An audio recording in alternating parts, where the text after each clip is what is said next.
Bon, bienvenue dans ce nouvel épisode, donc épisode 4 consacré à la préparation mentale, dédié à la course d'orientation. Aujourd'hui, le thème va être la confiance en soi.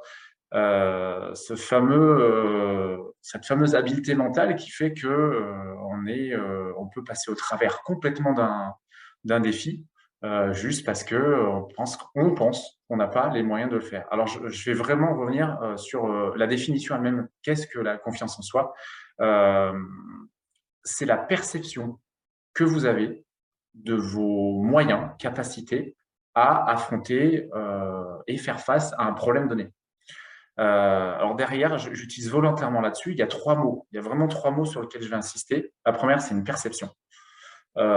C'est quoi une perception? C'est qu'on n'est pas du tout dans de la réalité. C'est purement subjectif, c'est comment je me vois moi et comment je perçois le monde. Le deuxième mot qui est important dans cette définition, c'est la notion de capacité. Alors, on dit aussi ressources. C'est tous les outils, en gros tous les éléments que vous allez avoir, vous, qui vont vous permettre de répondre aux problèmes. Là-dedans, on peut les classer en trois catégories. Le premier, c'est ce que tout le monde voit dans les ressources, c'est la notion de savoir. C'est qu'est-ce que j'ai appris, j'ai lu, j'ai intégré. Là-dedans, par exemple, en termes de CO, on va avoir tout ce qui est définition de poste, la légende de la carte, certaines symbologies qu'on peut avoir en sprint. Ça, voilà, connaître la norme ISPROM. Voilà. Je vous donne des gros mots pour certains, pour d'autres, c'est très clair. L'idée, c'est, voilà, j'ai appris, je sais. Deuxième chose, ça va être de l'ordre du savoir-faire. C'est-à-dire qu'en gros, j'ai déjà fait et je sais dérouler. On est sur ces fameuses procédures rappelez-vous, qu'on a vu la dernière fois de la visualisation, hein. J'ai créé une procédure automatique et je sais la dérouler au bon moment. Le troisième, on est sur le savoir-être. Et celui-là, en général, il est complètement négligé.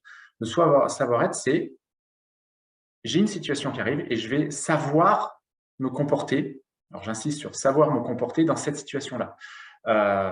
C'est très important, le savoir. Alors, il n'y a pas de juste ou faux, bon ou mauvais. C'est plutôt je ne suis pas démuni. J'ai une carte en main là à sortir le moment voulu. Je reviens sur le passage spectacle. Combien se sont fait désarçonner par l'ambiance absolument exubérante qu'on peut avoir dans certains passages spectacles et qui derrière plante le poste suivant. Là encore, on est sur du savoir-être, c'est je sais me concentrer, je sais qu'est-ce que je dois faire, je sais qu'est-ce qu'on attend de moi, je sais faire abstraction ou pas, ou je sais me nourrir, hein, ça dépend des gens. Donc, je sais avoir l'attitude qui va être bonne pour moi et que je sais être efficace et qui va m'amener vers de la performance.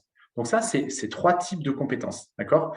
Donc là, rappelez-vous, le premier mot, c'est la perception, le deuxième, c'est la ressource, et on continue sur cette définition, on va faire face à un problème donné.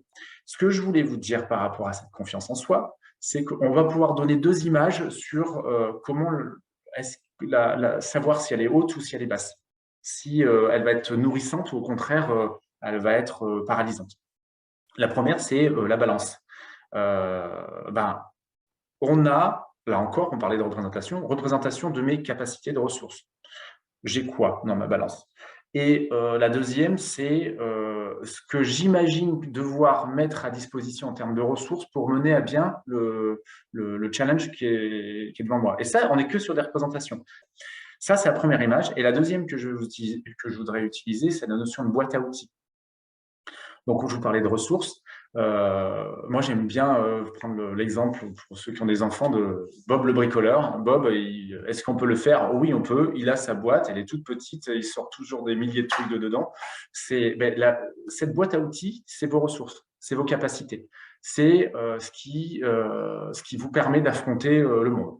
Dedans, vous avez des outils. Elle est forcément incomplète et imparfaite. Vous avez différents types d'outils.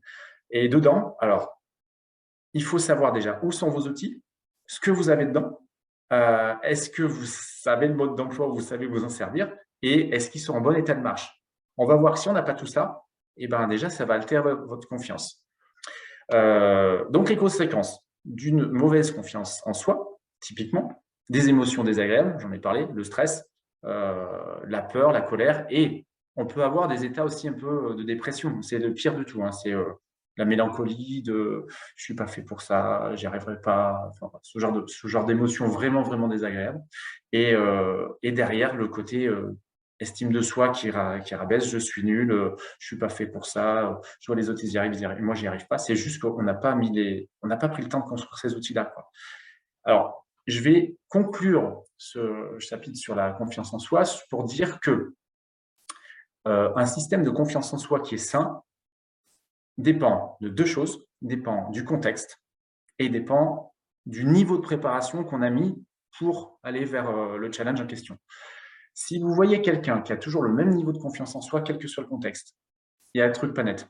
C'est soit, alors ça peut être bas ou haut, hein. Si c'est bas, niveau de confiance en soi un peu trop bas, ben on a quelqu'un qui est typiquement un gros problème d'estime de soi. Ce qui est vrai quand il est haut, hein. J'ai confiance tout le temps, c'est quelqu'un qui est absolument inconscient et qui a un niveau d'estime de soi qui lui aussi est mal placé. Dans tous les cas, on a un sentiment de légitimité plus ou moins haut. Donc là encore, le contexte, selon mon estime de moi, je vais avoir une confiance plus ou moins haute. Et ça, c'est normal. Et le deuxième, c'est sur ce niveau de préparation. J'ai un circuit violet, j'ai fait que du jaune, pas de panique, ça se prépare. Donc ça veut dire qu'il va falloir prendre du temps pour affûter ces fameux 3 types d'outils, savoir-être, savoir, savoir-faire, rappelez-vous, je vais les affûter au maximum et je vais arriver comme je peux. Alors j'aurais peut-être pas fait exactement le même genre de challenge qu'on va me proposer, mais j'aurais augmenté ma confiance en moi. C'est-à-dire que je vais travailler sur mes compétences. Donc, voilà tout ce que je voulais vous dire sur la confiance en vous. Deux choses, normal d'avoir des pensées négatives, normal d'appréhender, mais ce n'est pas une fatalité. À vous de vous préparer et à vous de construire vos outils de manière à être prêt le jour J. Je vous souhaite une bonne préparation et je vous dis à bientôt.